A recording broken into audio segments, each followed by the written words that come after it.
Developing a marketing plan that incorporates smart goals, cutting edge strategies, and potential business alignments can be difficult. However, the team at Playmakers Communications is poised to do just that for its customers.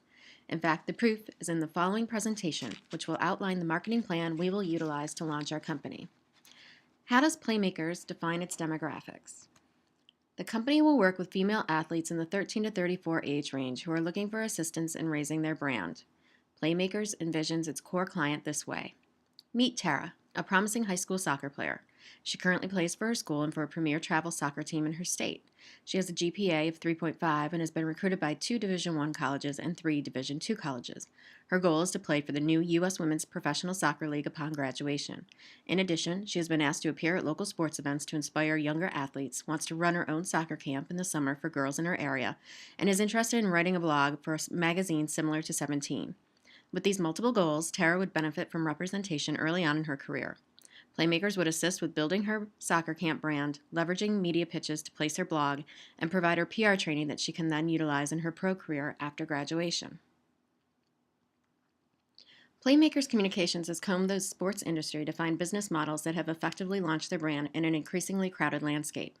A recent success story would be the mix of marketing strategies employed by ESPNW, a brand that was introduced under the ESPN umbrella in 2010. At first, the W brand needed to overcome initial negative reaction from the media who were skeptical of ESPN's intent in the women's space. Slowly, the brand began to gain positive attention, especially when it found its tagline, "One letter says a lot." ESPNW launched as a blog and employed a handful of talented female writers to comment on sports issues across a wide spectrum. The blog developed a following which allowed ESPNW to then debut a full-fledged website 6 months later with robust content including opinion pieces, news coverage, video, and more. During this time, ESPNW utilized a small ad budget on Facebook to direct women in the core demo age range of 18 to 34 to their fan page. Coupled with a Twitter campaign which strategically sent out tweets about 3 times per day, this social media strategy helped the brand establish itself and generate a loyal following. Prior to launch, ESPNW's Vice President Laura Gentili reached out to women leaders in the sports industry to assemble an advisory panel to shape the brand. By convening this group, it built in a high-profile endorsement team with name recognition such as Julie Foudy and Jessica Mendoza. This instantly gave the brand credibility beyond the ESPN name. This group also helped drive content for the growing blog site as well as tweeted about the brand to their followers. With all of these strategies dovetailing together, the brand then utilized event activations around key sporting events. In June 2011, ESPNW hosted a Women's World Cup viewing party in Times Square outside of the ABC studios. Using ABC's Jumbotron, the team set up bleachers for fans to watch the U.S. women's national team take on North Korea. Fans also had the opportunity to participate in a workout led by ESPNW Advisory Board member Dr. Jordan Metzel, sample Gatorade products, receive fun ESPNW swag, and more. This activation also encompassed the use of social media and generated website traffic. Finally, ESPNW has relied on public relations strategies from video press releases to targeted media pitches to key writers and trade magazines.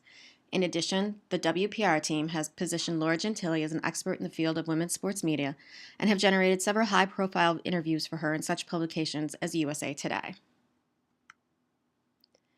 Playmakers will utilize a similar marketing strategy as ESPNW's. We will look to have smart, achievable goals in the first year with a broader 3 to 5 year development plan as well.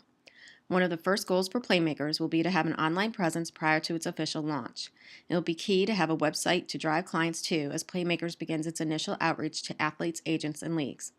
This may start out as a smaller scale online destination at first, but within the first year should grow to incorporate video, online chats, and webinar replays. Secondly, Playmakers will have a strong social media presence within the first 6 months across Facebook, Twitter, YouTube, Pinterest, and Instagram. All of these components will be important in reaching the key demographic of the company. We will measure success by obtaining 1,500 Twitter followers and 5,000 Facebook likes on our company page in that time. To do this, we will not only provide smart content aimed at those audiences, but also utilize promoted tweets and Facebook advertising that fits our budget. Finally, we will position Playmakers as an industry expert in the field of public relations for female athletes by generating at least 2 solid feature stories in trade magazines and websites such as Sports Business Journal and PR News within the first 3 months. In addition, the team will attend 2 key events in women's sports such as the ESPNW Summit, the Women's NCAA Final Four, or the WNBA Finals within the first year. Attending these events will help Playmakers staff develop an industry network from which to grow its client base. To launch Playmakers, we will use a mix of marketing tools. First, we will plan to use our advertising budget to buy targeted ads on Facebook. Using Facebook's ad campaign planning tool, we narrowed down our target audience to women between the ages of 13 and 34 who have indicated an interest in sports. This gave us an audience of 5,787,600 fans. From there, we would budget $10 per day and will choose to optimize for impressions, which will charge us at 19 cents per 1,000 impressions.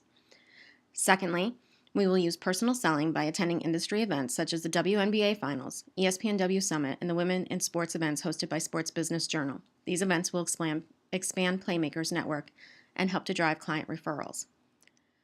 Public relations will be key for the team initially, as we will not have a large advertising budget to start.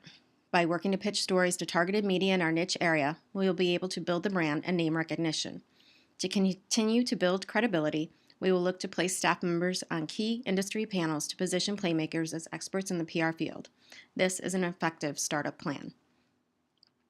The direct marketing campaign for Playmakers will be to develop a presentation packet that can be sent to athletes' parents, agents, and leagues to introduce the company and explain our services. This will either be a direct mail piece or an email newsletter incorporating video. As Playmakers is a PR agency, there will not be a sales promotion element incorporated into our integrated marketing plan, as it does not fit our business model. While not a true sales promotion tactic, Playmakers may look to barter out PR consulting for website development and graphic design to cut operation costs. Where do we start? At this point, we will utilize a budget of $10,000 by employing a dual strategy: social media advertising and an event activation with a strategic marketing partner, ESPNW. For the first 3 months, we plan to spend approximately $10 per day on Facebook advertising to a targeted group of more than 5 million women between the ages of 13 and 34 who have indicated they have an interest in sports.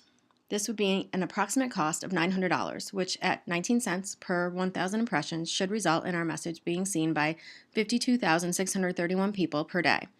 Over the 3 months, we will generate more than 4.7 million impressions at a cost of 2/100ths of a cent per impression.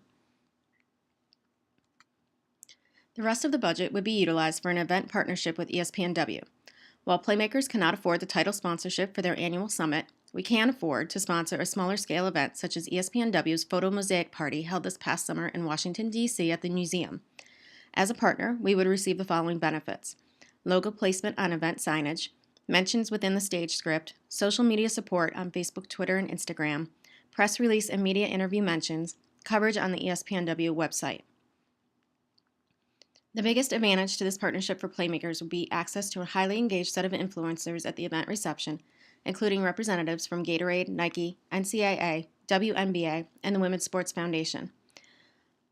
Cultivating these relationships would immediately place Playmakers in an exclusive sphere at startup.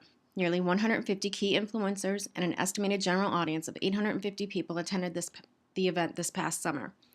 Using $9,500 to sponsor a similar event and scale would give us a cost per impression of $9.50 per person, as this was a one-time event. It is hard to value the associated impressions made through media mentions, website advertising, etc. With access comes a price. This sponsorship costs $9,500, and when combined with the $900 spent on Facebook advertising, it brings the total budget to $10,400, which is over budget.